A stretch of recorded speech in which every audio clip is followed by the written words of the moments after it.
വീഡിയോയിലേക്ക് സ്വാഗതം. ഇപ്പോൾ നമ്മൾ നിൽക്കുന്ന സ്ഥലം എന്ന് പറഞ്ഞാൽ അട്ടപ്പാടിയിലെ അഗളി എന്ന് പറയുന്ന സ്ഥലമാണ് കേട്ടോ. ഇത് കേരള ഗവൺമെന്റിന്റെ തന്നെ ഒരു കില സെന്റർ ഉണ്ട് ഇവിടെ. അതിലാണ് ഇപ്പൊ ഇവിടെ പ്രോഗ്രാമുകൾ നടക്കുന്നത്. നമ്മുടെ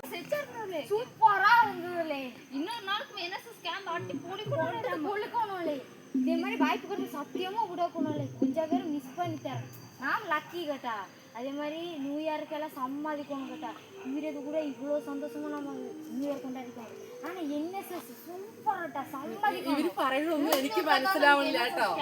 സംഭവം ഇവരുടെ ഭാഷ തന്നെ അവർ പറഞ്ഞുകൊണ്ടിരിക്കുകയാണ്. അടിപൊളിയാണ് ലാംഗ്വേജ്. നമ്മൾ കണ്ടിരിക്കാൻ തന്നെ നോക്കിക്കൊണ്ടിരിക്കാനേ നമുക്ക് തോന്നുന്നു. അടിപൊളിയാ. அதே கணக்கு சார் செலுத்துற கிளாஸ் சூப்பரா இருக்குது. நமக்கு புரிய கணக்கிலே சாரும் சொல்லி தருங்க. நமக்கு செலுத்துற சாரு വലിയ യൂസ്ഫുൾ ആർക്കുന്നത് നമുക്ക്. ഇതെല്ലാം നിങ്ങൾ ക്യാമ്പിൽ ഉണ്ടാക്കിയതാണല്ലോ അല്ലേ?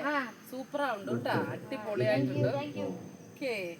അതേ மாதிரி നമുക്ക് ഈ ക്ലാസ് എടുത്തണ്ട എല്ലാ സാർമാർക്കും അപ്പോൾ ഇതേ மாதிரி NSS ப்ரோக்ராம் ഉണ്ടാക്കുന്ന എല്ലാ ടീച്ചേഴ്സുകൾക്കും ഞാൻ എത്ത് വകയാ വണക്കം தெரிவித்துக்கொள்கிறேன். அதே மாதிரி இதே மாதிரி எல்லாருக்குமே ஒரு வாய்ப்பு கொடுக்கணும்னு நான் மனசார வேண்டுகி. அதே கணக்கு இதே மாதிரி NSS ப்ரோக்ராம்லாம் கிடைத்தா யாரும் மிஸ் பண்ணாண்டை. சத்தியம் சொன்னால் நியூ இயர் கூறியதோட நாம் இவ்வளோ சந்தோஷமாக கொண்டாடிக்க முடியல. அதே கணக்கு இங்கே வந்துட்டு சத்தியம் சொன்னால் எனக்கு ஸ்டேஜ் ஃபியர் இருந்தது, பயம் இருந்தது. இங்கே வந்துட்டு அவர் பயம் எனக்கு இல்லை. அப்போ அதே கணக்கு ஒரு ப்ரோக்ராமுக்கு வந்தது இதே மாதிரி நடுக்குவே மைக்கெல்லாம் பிடிக்க சரியான பையா. ஆனால் இப்போ ஆச்சு அந்த மாதிரி இல்லை. அதனாலே NSSக்கெல்லாம் எல்லாரும் பங்கெடுக்காது இருக்காங்க. அதே மாதிரி சொல்றது எனக்கு எடுத்த அந்த கிளாஸ் சாரு அக்கிம் சார் அவரெல்லாம் சூப்பர் கேட்டேன். நான் ஃபஸ்ட்டு பேசக்கூடிய பயம் சாமி சார் அக்கிம் சார் இந்த டீச்சர்ஸ் எல்லாருமே ஃபஸ்ட்டு பேசக்கூடிய பயம் இருந்தது.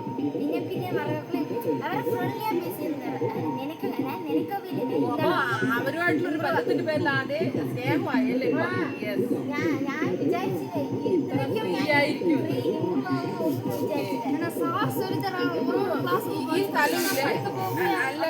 ഈ സ്ഥലമില്ലേ ഈ ഏരിയ ഇത് എവിടെയാണ് നിങ്ങൾ പറയണേ? ഏതാണ് സ്ഥലം? എന്നെക്കാളും നിങ്ങൾക്ക് എല്ലാം അറിയുമല്ലോ. ഹിന്ദു സ്കൂള് இந்த മറ്റേ ഏരിയ ഉണ്ടല്ലോ, ഇത് കോമ്പൗണ്ട്, ഇത് ഏത് സ്കൂളിന്റെ എന്നൊക്കെ പറയണം. ഇപ്പോഴല്ലേ എല്ലാവർക്കും നമ്മളെ കുറിച്ച് അറിയുള്ളൂ. ഇത് അട്ടപ്പാടി കിലാങ്കൂർ സ്ഥലം. ഇത് എന്നിട്ട് പിള്ളേരെ പഠിക്കാൻ വരണം. നാളെ തൊട്ട് പിള്ളേർക്ക് ക്ലാസ് എടുക്കാൻ വരണം. നാളെത്തോടെ എമ്മി ക്യാമ്പ് முடியும். ഞാൻ നല്ല സങ്കടം ഉണ്ട് കേട്ടോ. ക്യാമ്പ് முடியாது. എനിക്ക് ഇനി കൊഞ്ചം 10 നാൾ പോകണമെന്ന് ആശയമുണ്ട്. ஆனால் ഇനി പറ്റാതെ അടുത്ത വർഷം പാപ്പോ, അടുത്ത വാട്ടി പാപ്പോ അല്ലേ? ஆமா, அடுத்த வாட்டி வருஷம் வர்றோம் திரும்ப இந்த கணக்கு அடி போடணும். எஸ் இதுக்கு நமக்கு விலப்பட்ட சமயம் ചെലവാക്കി ക്യാമ്പ് വെച്ച് എല്ലാവരും ലീവ് പീരിയഡ് ഇരുപ്പാറ്. ஆனால் சார் வர எமக்கு வேண்டி ക്യാമ്പ് നടക്കുന്ന അവർക്ക് ലീവ് കളയുന്നു എമക്ക് വേണ്ടി